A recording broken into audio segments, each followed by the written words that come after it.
on Long Island, New York, until I was about 21 years old. Always, since I was a little kid, wanted to be a firefighter, and just circumstances and fate took me to Washington, D.C. in 1979, and I was a fireman in Washington, D.C. from 1979 until 2005. My great-grandfather, Patrick Marr, was the fire chief of the old Brooklyn, New York Fire Department.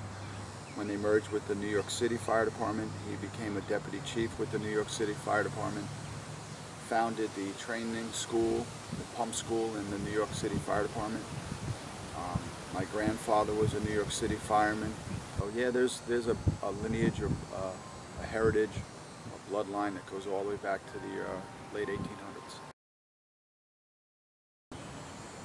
September 11, 2001 was a gorgeous Tuesday, and I was at work. Didn't know when I woke up at 3:30 in the morning and went to work and got to the firehouse by 5. It was just like any other normal day. So, 1,001 different things. Like I said before, I grew up on Long Island.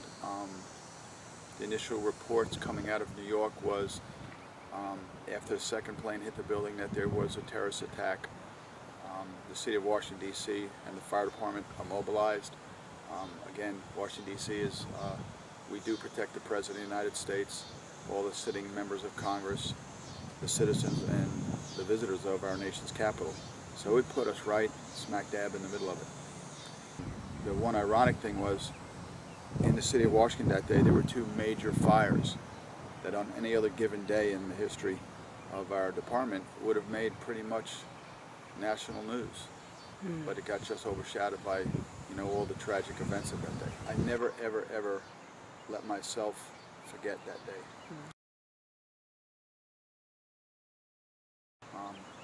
Fire department has a long history of remembering those who give their lives for others. You know, it's called the supreme sacrifice. We're sitting in the foreground of a memorial in New Bern, North Carolina, where a gentleman named Edgar Elliott put his life on the line for the citizens of New Bern.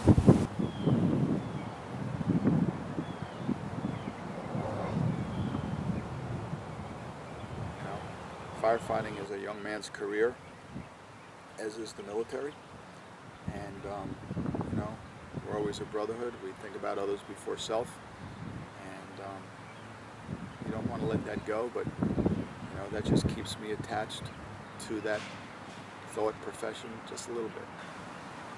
After September 11, 2001, when I was working in Washington, D.C., our fire department realized that the anguish that the New York City Fire Department pipes and drums went through,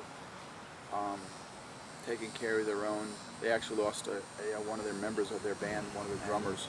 They made a vow to each other and to the families that there would be at least one piper and one drummer at every single funeral or memorial service that were for the brothers of the fire department.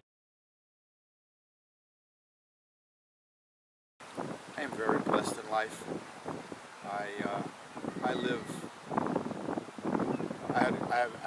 I have a job now that I love. I work part-time in a place that I just adore. For close to 30 years, I had a profession that I loved. I've got a wife and 4 kids. We don't have everything we want. We don't want for a thing. And I remember why that is.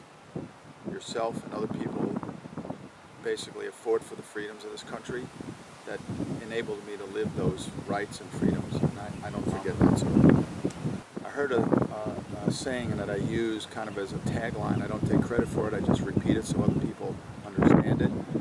At a Veterans ceremony about 4 years ago, it says, always remember, never forget, and live a life worthy of their sacrifice. My playing bagpipes, I just try to share that message through what I play, how it sounds, so other people might be able to do that.